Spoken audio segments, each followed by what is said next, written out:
Yikes workshops all over the world.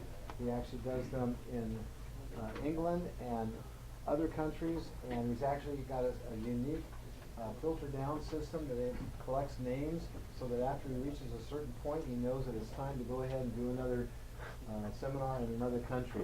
He's taught me a lot about marketing. I've taught a lot of us a lot about marketing. So get your cell phones ready to go. He's going to really teach us how to use LinkedIn instead of collecting business cards. That's our goal for today, among other things that he'll be sharing with you. Thank you very much for coming. Thanks, Lee. Appreciate that. Good afternoon, everybody. Hey. Finally got that technology, figured out. Thank you, thank you, thank you. Is this working? Misha? Yeah? Okay, good. Garrison is not going to like me because printers don't like, that I tell people that there's a much more efficient way to network than to hand out business cards. But if you're like most people, what you do, you go to a business meeting like this, a networking meeting. What you do is, pull out your cards and start handing them out, or start asking people for the cards. How many? Nod your head. You don't have to raise your hand. Just nod your head. See if you do that. All right. Pretty much, that's what people do. In fact, I love it when people come and ask me, "Hey, Rick, do you have a card?" I go, "Yeah, what are you going to do with it?" You should see the look that I get on their face. They'll go, "Contact you?"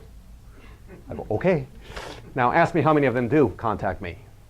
Probably after I intimidate them like that, nobody does. Okay, but the problem is that most of us go to events like this, collect business cards, and don't do anything with that. Right? So one of the things that I teach people is that if you learn how to use LinkedIn, your networking is going to become a lot more efficient and a lot more effective when you do that. So by a show of hands, how many of you have a LinkedIn account? Let's see. Is there anybody who doesn't? It's okay if you don't. Okay.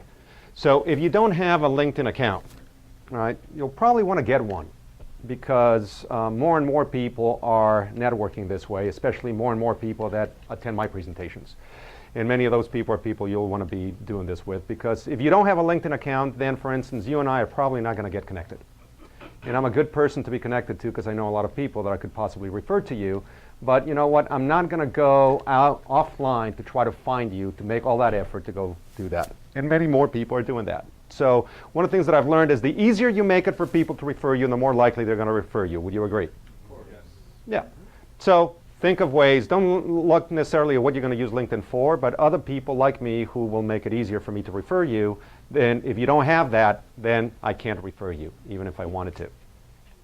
Okay? Now, anybody here doesn't have a smartphone? You don't have a smartphone. Okay. Do you go to a lot of networking events? Not really. Okay. Then you probably don't need one. All right. Is there anybody here that likes working harder than you need to? Okay. Because if you do, none of the stuff I'm going to tell you is applicable. But if you like to work smarter and not harder, then yes, technology is going to have to be part of your life. By the way, believe it or not, anybody knows what year we're in? 2014. What century are we in? 21st. Some people are still stuck in the last century. Well, I've done business that way for 55 years and it's worked great.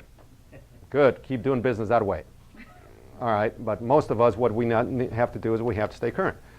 Okay. Now, there are some people who still don't have websites. People who don't have email accounts, and they're doing fine. Okay. However, my guess is most of you are here because you want more business. Yes. Most of you understand the power of networking. All right. So let's see. I don't believe you and I have met before, have we? Do you have a LinkedIn account? Yes. All right. And your name is? Dr. Cindy Britton. Doctor, is that how I would find you on LinkedIn, or just Cindy? LinkedIn is probably Cindy Britton. Okay, good. Then what I'm going to do is, instead of asking you for your card, which if I would have asked you for your card, would you have given it to me? Yeah. Yeah. Chances are if people ask us for a card, we'll give that to them, right? And so instead of doing that, what I'm going to do is I'm just going to send you an invitation to connect on LinkedIn. Would that be all right with you? Yes. All right. So Cindy, C-I-N-D-Y. C-I-N-D-I. E-I-I. All right. Cindy with an I. All right. And the last name? Britton. B-R-I-T-T-O-N. O-N. Okay. One of my suggestions is whatever people know you by, whatever's on your business card is what you should have your LinkedIn profile under. Okay? If you're Cindy, you shouldn't be Cynthia. If you use your maiden name, you shouldn't use your married name. Whatever it is, just personal coach and organizational consultant. Yes. By the way, you have 2 LinkedIn profiles, which is a real bad thing to do. All right, so not that you knew it, but you know what, it's not uncommon. People do that because most people have no clue what they're doing with LinkedIn. But the reason why you don't want to have two LinkedIn profiles, it's very confusing, you know, to go ahead and do that. So a confused person is somebody that's probably not going to contact you. Okay, so you'll want to make it as easy as possible. Now, what happened? You know, it got confused. You know, it was looking for you, and then it says no results, but I did find that there were two. Can you do mine? All right, hold on, I'll find her. All right, so anyway, what I'll do is I am going to send Cindy an invitation to connect. And that's what I'll do with everybody else. If, you know, if they hand me a card, says, do you mind if I send you a LinkedIn invite? Right then and there, what I do is I go ahead and do search for them, and I send them an invitation. Why? We're now connected. Now I have no need to have their business card anymore. But there's another reason why I do that. It forces them to take the step. It forces them to take the step to accept me. Okay, if they don't accept me, they probably don't want to stay in touch with me anyway. So that's a technique I call put the ball in their court. Okay, so once they do it, they accept that. And furthermore, there's one more piece, and that is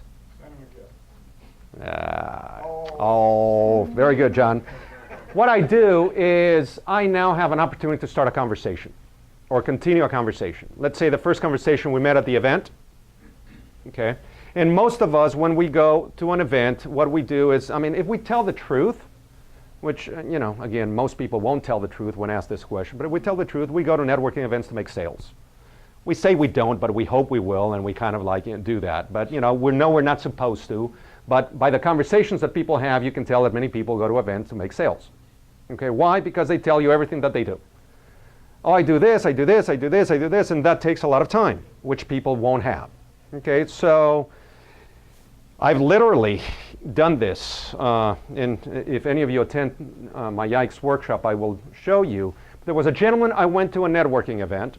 Okay, we spoke for 1 or 2 minutes, which is really all you need to do when you're at a networking event, because the whole purpose of meeting somebody is what? Connect, start a conversation. That's it. I mean, the odds that you're going to make a sale at a networking event are practically nil. Okay, so why spend more time doing it if you're not going to do that? Okay, if you're going to spend 10 or 15 minutes with somebody, why? Spend 2 or 3 minutes, make the connection, and then move on to the next conversation and then see what's going to happen. So what I do is after I make the connection, I send an invitation to connect. Now the step is in their court. Okay, if they accept it, they're raising their hand and says, okay, I want to at least be somewhat connected to you.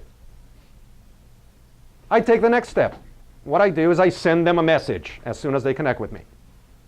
Okay, many of those people, after I send them a message, respond to me. Now we're having a dialogue. Now they're raising their hand saying, I'm interested. If they don't respond to me, it's very clear to me. At this point, they're not interested. I'm not going to go ahead and do anything with that. There will be opportunities later on. But you follow what I'm saying? I mean, immediately I put to use something that otherwise I wouldn't have had anything to use, which is what most people do with business cards.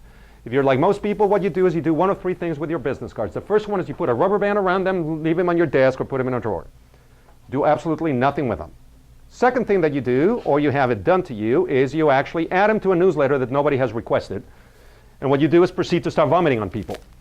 Okay, that is what you do, is you send them your unsolicited newsletter. Anybody here is receiving newsletters that you never signed up for. So you're all being vomited on. Okay? The third thing that people do, which again is not particularly efficient, is they actually pick up the phone and they start selling you. Now they do use a strategy called the bait and switch. Okay, and the strategy, hey, let's get together, see how we might be able to help each other out. Great, let's get together, and then we get to the meeting, they proceed to tell you everything they're going to do for you and how it is that you need to do that or how you can refer that. Now, I know this, I've done all of these 3 things myself. I'm guilty of all of these things. It's not particularly effective. Much more efficient way to do that. So get yourself the LinkedIn app, and instead of collecting business cards, just connect with people on LinkedIn, and you'll find an immediate return on your business card investment. Make sense? Okay. Anybody here doesn't have the LinkedIn app on their phones? If not, you can download it. Okay, just go to the Google app or to whatever it is that Apple has. Apple Store, they have a link that's free, and then just start doing that. Okay, you'll have no need. Now, another thing I will tell you is if you're going to do this, you better put your contact information on your LinkedIn account. Okay? Yeah. I mean, not kidding you. I mean, I just saw Randall today. Randall, confirm this or not. Okay, I saw Randall today say, oh, by the way, Randall, did you get a call from, says, no, I haven't. Says, hold on a second, let me do this. Immediately, I went right into my phone and I did that with him. Okay? This is what I do. I actually start connecting people as soon, and if you're out of sight, out of mind, I'm not going to remember you. So you better make it easy for me to be able to do that. And if I go into your LinkedIn account, which by the way, now I don't need to carry any business cards or any contact management because it's all on LinkedIn, I have it on my phone, and you don't have your phone number on your profile, guess what I can't do? I can't call you, or I can give your phone number to somebody else to do that, which is crazy. Okay, so that would be like going to a networking event and just make sure you don't have any business cards, make sure that you have a paper bag over your head, make sure that you have an unlisted number, make sure you have no website, and then wonder if people are going to find you. Make sense? All right, so that's a very simple tip, but if you start doing that, your networking will become infinitely. And by the way, okay, going back to this gentleman, okay, what we did, we talked about it, we found out, I said, what do you do? He told me he was in real estate investing. He asked me what I did. I told him that I teach people how to get more from their networking events. Great, goodbye, goodbye. I send him a message, an invitation to connect. I told him if I do that, said yes. Actually, he accepted, and he's, the very next thing, actually, he's one of the few people who did something recently. He sent me a message. Okay, and the message said something to me, Rick, it was great meeting you. By the way, I'd like to send you some information about my real estate, yada, yada, yada. In other words, he hadn't added me to his newsletter yet. He was going to. He was letting me know that he was going to do that. All right, great. I respond to him and say, you know what, thank you very much. At least you're one of the few people who does something. By the way, I think you can do a much better job following up. It's great that you're doing that, but you can do that. If you're interested, let me know. So all we did. He says, Rick, I'm interested. He ended up becoming a client. But it all started by an invitation to connect, because you never know where these conversations are going to go. Okay? Now, if you meet 10, 20, 30, 50, 100 people, the ones that are much more ready to go ahead and start a conversation with you will self-identify themselves. You can use this as a method to start having people self-identify themselves. Got it? All right, so if anybody is not connected with me yet on LinkedIn, all right, if you connect with me on LinkedIn, you'll see exactly what I do. You'll get a message from me with an offer to receive a gift, as John mentioned. I couldn't care less whether you accept it or not. It's irrelevant to me. Why? Because at the very least, you will know that I reached out to you and I offered you something that was a gift. By the way, there's a method to my madness. Whatever gift you offer should be totally unrelated to your business. If it is related to your business, it's not a gift, it's marketing.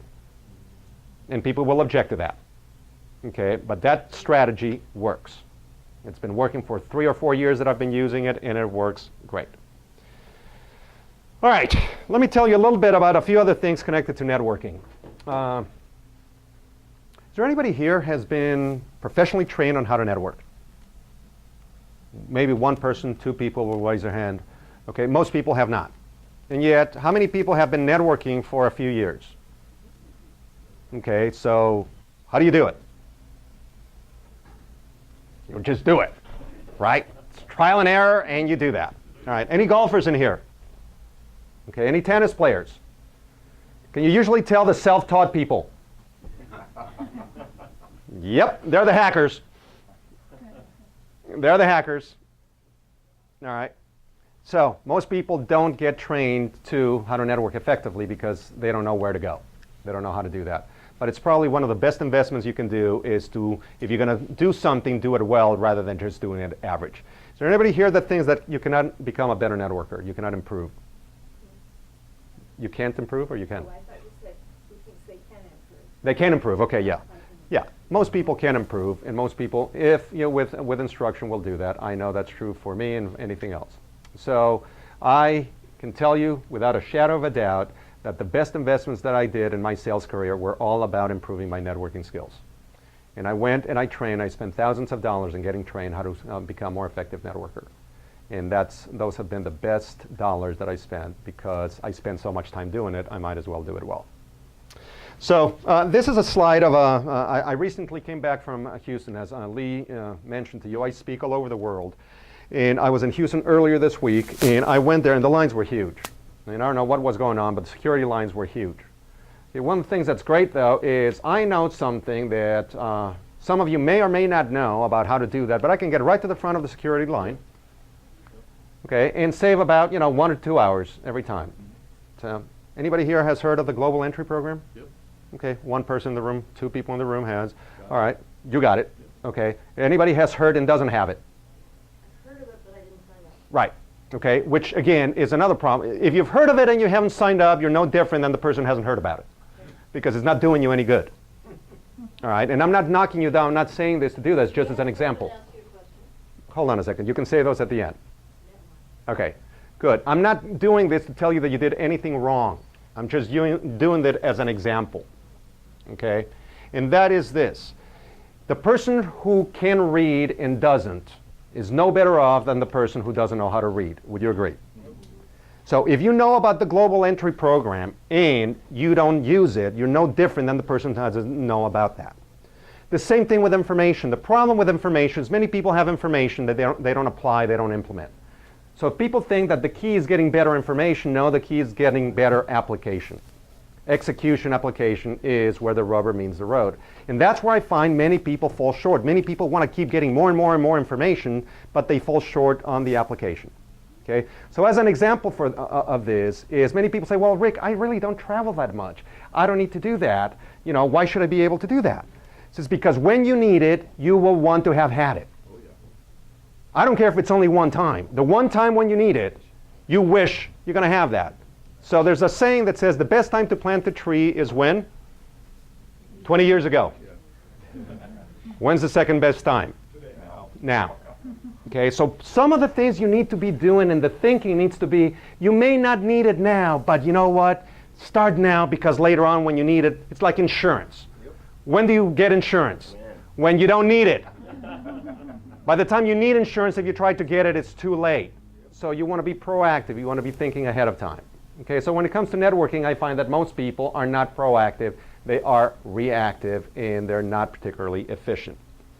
They also have no strategy. And if they do, it falls into one of these categories: hope and pray. They go to networking events hoping they're going to do that. And by the way, many people go from group to group to group, blaming the group why they're not getting enough business. Well, it's not working for me. And they go to the next group, it's not working for me. They never say, I'm not working in it. They say, it's not working for me. Okay? Now, what do you get when you combine hope and pray? You get hopium. It's a very addictive drug. People are very hooked on hopium. Not particularly effective to get more business, but you know what? It feels good. And there's a lot of people who feel like they're making a lot of progress going to all these networking events and getting ahead. They're really not, because they're very, very inefficient doing it. So as I mentioned, this is most of you who are not in this room. Meaning, most people who network, because I know none of you do any of these. It's the people who are not here who do these things. All right? They go to networking events, they collect the business cards, and they do absolutely nothing. Okay? Ask me, because I've given my card hundreds of times. Hardly anyone ever contacts me. Okay? Or they, as I said, they vomit me, they call me, etc. I recently received 24 referrals in one day. In fact, I did a presentation this morning for an organization called Vistage International. Vistage International works with CEOs worldwide, 17,000 CEOs worldwide. And I'm teaching these people. Thank you. Very prestigious. It's very prestigious, yes. Not very, and I'm now in the faculty of Vistage teaching some of the referrals, marketing techniques to be able to do that. So I'm telling you this because this stuff works. And I'm doing it. This is not just theory. It's not something that I did. I did this about 4 months ago. How many of you would love to get 24 referrals in one day? Anybody here would love to get 24 referrals in a year? Some people will actually be happy with that, let alone in 2 hours. Okay? 216 CEOs locally here in San Diego I got introduced to in 8 weeks. I'm a member of BNI, Business Network International, been a member for 15 years. Okay, and I've won this award for the top referral giver. I not only know how to get referrals, but I know how to give referrals, because I found out the more referrals that I give, the more referrals I'm going to get. That's not just a slogan, it actually works. But if you have the proper tools, if you have the proper mindset, you can give a lot more referrals. So you can use LinkedIn to give more referrals. Forget about what you're going to get. Focus on giving more referrals. Do you think that might translate into more business for you if you actually did that? Mm-hmm. You bet. This is something that's pretty unique. Anybody here is familiar with Fiverr? Fiverr.com? Okay, a few people are. Okay, most people know Fiverr because everything you buy and sell is for $5, right? It's a cheap way to get labor. Okay, I actually have used Fiverr as a lead generating machine where I get paid to get leads. Now, anybody here would love to get paid to get leads? Anybody here? Anybody thinking that I'm blowing smoke up you know where? That's with what I'm saying. Okay, 3 people would like to get paid to get leads. I guess the rest of you would rather pay to get leads, right? How many of you don't? How many of you are not going to raise your hand no matter what I ask? You're afraid? No, you don't be afraid. I don't bite. Okay, so I've received, and this is old. I've received about $11,500 in about a little over 2 years from Fiverr to get about 2,000 leads, but that's not the important part. The important part is I've generated about another $30,000 to $40,000 from business. Just yesterday, somebody contacted me who had bought one of my stuff on Fiverr and actually hired me for a $1,200 thing on my business with a profile, etc. So one of the things that I do is I take stuff that is ordinary and I actually flip it and look for a way to use it differently. Okay? Anybody can do it, but a lot of people don't. This, I don't know if you can see, but this came an order from, this guy was from Sweden. He found me on Fiverr. He bought my $5 deal, and then he bought my $40 a month program. Okay? So it's kind of nice to get paid to get leads. That's how you teach? Yeah. These are one of 12 techniques that I actually teach people, strategies that will do several things. The other thing is time. How many of you are busy? Anyone here is busy? How many of you have no time to be here today? It's true, okay? In this day and age, all of us are busy. Now, on average, how long does it take to go to a networking event? 3 hours. 1.5 hours to attend the event, and let's say 45 minutes to and from by the time you get there. It's 3 hours. Okay? If you go to one event per week, one networking event per week, okay, you're talking about 12 hours a month. Okay, some people go 2, 3. How many of you go to more than one event a week? Networking. Anybody goes to 3? Okay, that's 10 hours a week. That's all John does. All right, that might be what it is, but you know what? There's a more efficient way to do that. One of the things I teach people is go to fewer events, get more results. Anybody would be interested in that? Okay, absolutely. So there's 2 things that I do in this workshop. One is I teach you how to save a minimum of 1 to 2 hours every week with some networking activities you're already doing. The second thing that I do is I teach you how to get 3 times as many referrals from the networking events that you go to be able to do that. Now, you would say, Rick, that's nice. It's a nice claim. I don't believe you. Fair enough. We should be a little bit skeptical about anybody here. One of the things that I do is I offer, well, before I tell you what I offer, let me tell you, a couple of other things. There's really are 3 reasons why people will not come to one of my workshops. Okay, I can take care of 2. The first one is they don't want to spend the money or they don't have the money. Okay, that's crazy to me. All right, if your car would break down tomorrow, all of you would find the money to fix your car.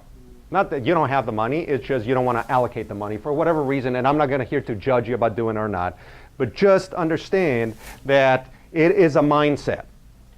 Okay, I have had people attend my class who have less money than you. And if you want to attend and money's a problem, see me, I'll work with you. Okay, I'll make it so that you can attend and pay me later if you need to do that. I'm okay with that. Why? Because if you do this, you're going to get results a lot sooner than if you don't. Second thing is people don't want to spend the time. I know everybody's busy, but what I tell people is this. Choose where you're investing your time for the ROE, not the ROI. What's ROE? Return on event.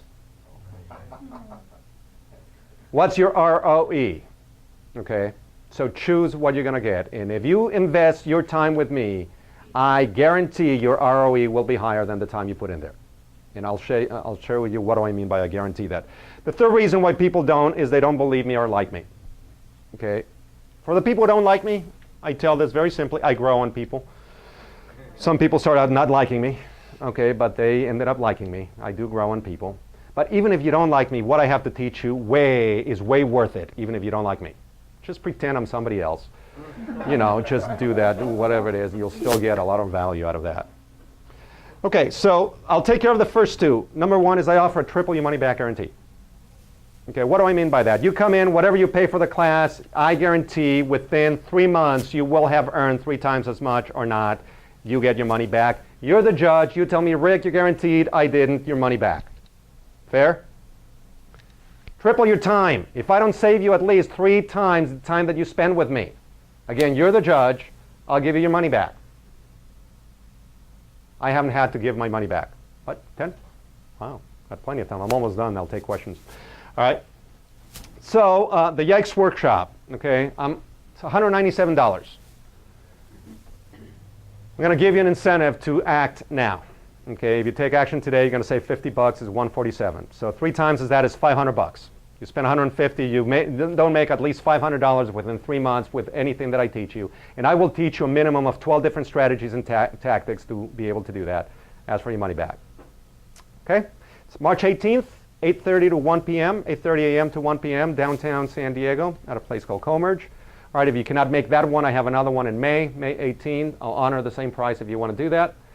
And I'll hand out the flyers, and then I'll take questions because I believe I have a little bit of time. I'll take questions on anything that I covered. Any questions? Yes, the Yikes, is that just yours? Yes. Is it free if March 18th's your birthday? If it's what? if it's in your birthday? If it's my birthday. No. No, you go to Starbucks, they'll give you a free coffee. I can't give you that, but no. Yes. You take ITEX. Do I take ITEX? For a portion, I have a couple of seats that I can take ITEX. All right. Anything else? Any other questions on anything that I talk? Networking, LinkedIn, you know, the app, whatever. Yes. Parking. Parking. Yes. It'll cost you $6. Okay, it may be in here somewhere. No, there's not, but it will. There's a place that will cost you $6 right there. They have, you know, parking is not going to be an issue. Before you leave, I have a really good connection for you. Thank you. John, do I want testimonials? Sure, I'll take testimonials. All right. I've been to 2 of his workshops, and I will tell you that they are definitely worth it. In fact, going to more than one, it seems weird maybe, but the fact is that they change a little bit, and you learn more stuff. And you learn more in the first hour that'll save you more than the time you're talking about saving. Yeah, I actually stop and ask people, have I kept my promise on the time? Most people should say yes within the first hour. So if you have any questions about it, ask me, I'll tell you too. Yes. All right. There was a recent change in LinkedIn. What's your feelings about endorsements? Okay. Endorsements on LinkedIn are very different than recommendations. So suffice it to say, endorsements are worthless, recommendations are priceless. Okay? Endorsements will do nothing for your credibility, recommendations will. But there's some things that you can do with endorsements, but they're not for you, they're for the other people in your network. And I can tell you more about that, you know, offline. Any other questions? Well, can I give you a testimony? Sure. So I mentioned I'm doing this music video. It's my plan to get them. What do you think I'm going to be doing, Rick, to contact those people? I don't know. I'm going to go right into my LinkedIn. Well, good for you. With what I learned from Rick. Good for you. So what you do, you work with, everybody here has a different business, and you work with that business to help grow that business? Yeah, the principles of business are the same no matter what business you're in. All right, and when you come to networking, it's the same thing. It doesn't matter whether you're selling widgets, you're selling services, or what it is. It's all about I'm relationships. just thinking after coming in to see you, you might want to change professions or something like that. Some people might, but the principles apply no matter what it is that you do. Okay, one of the things, you know, I've been learning working with CEOs lately is that it doesn't matter what business you're in. It doesn't matter what size your company is in. The challenges are all exactly the same. Funding challenges are funding challenges, marketing challenges. Fortune 500 company, one of the companies, the Fortune 500. What was that? You'll get me on one of the Fortune 500. I won't get you anywhere. You will get yourself somewhere, but I won't get you anywhere. No, I don't do that. No, you do that. I mean, I can perform miracles, but you got to do something. Right. All right? Yeah. That's more Yeah. for you. So I also went to his Yikes workshop back in January, I think, and even for someone with a strong business and advertising background, there's still a lot that this guy can teach you. There's a reason why he's called Rick at LinkedIn guy. There's a reason why people have said that he is a natural people connector. How many years of experience do you have backing this? 5. Well, I mean, you're Just on LinkedIn, networking. the networking 15. Yeah, I mean, like, trial and error. He's worked out all the kinks, all the roadblocks. If you go to the networking events, you need to talk to Rick. Can you suggest a suitable free gift to send people when you contact them on LinkedIn? Well, This is a leading question. yeah, no, actually, I'll tell you a little bit about where that came from, first of all, and then I'll tell you what I recommend not to do, as well as what you could do. Is code action for good news? Yeah, it is. But I have to drag it out of them. I know, but you know what, you want people to, now, anyway, I originally came up with that strategy when I went to Sweden, years and years ago. My ex-wife was from Sweden. We were there, and we went out to, we were going to see her sister, and said, we got to stop by and get something for her. And I go, why? He says, well, you know, in Sweden we have a custom that whenever you go to somebody's home, you always bring a small gift. It's kind of like a token of appreciation for doing that. Well, wow, what a great thing. You know, I wonder if I could apply that to networking, because I'm always thinking, what can I do to network better, more efficiently, et cetera. So I started experimenting with that, and it got to the point where I was offering people free workshops, attending free seminars. I was with another company. And a couple of times people got really upset with me. They got really mad at me, and I went, why? Why are you so mad? Because you're trying to sell me something. I'm not trying to sell you anything, it's free. Says, yeah, but once I get there, you'll try to sell me something. I go, well, yeah, that's true. But that wasn't necessarily the intent. It says, and furthermore, it says, yeah, it's my time.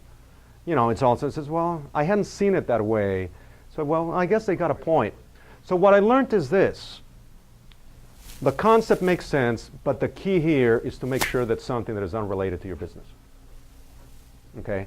So in other words, if Garrison offers, you know, free business cards, that's a very valuable product, but it's not at that stage. There'll be a time for him to be able to do that. So if you're going to offer, information is great. You know, something, maybe something from somebody else that might be something that is scalable. All right, and as John mentioned, I do have a product that I developed that actually would serve as a great gift that you can offer people, that you can do that. But the only thing I tell you is if you're going to use that model, which works, just make sure you don't use it with your own products or services, because it will backfire on you. People will. Marketing materials analysis, the free marketing materials analysis, not. It's not from you. It's too related. It's too related. Yeah. It has nothing to do with the value of it. It has to do with the perception that one is marketing, is a loss leader, etc. It's not a gift. Okay, and people will object to that. So do you recommend a tangible gift, or? Tangible is going to get expensive, and it's going to be unwieldy. So no. Just shoot them an email with. So give us an example. Send me an invitation to connect on LinkedIn, and you'll get it. Okay. Yeah. If you do that, you'll actually see the exact message that I sent to people, and you'll see how it works, and you'll see it firsthand to be able to do that. Do you travel to Sweden often? Because I have a lot of family. Do you? Not often. It's an ex-wife now. It used to be more often when it was a wife, but now it's an ex-wife, so no. Yeah. The thing that intrigued me is you say worldwide. Yeah, no, I do speak worldwide. I just got back from London. I just turned down a speaking engagement in Italy. I just can't get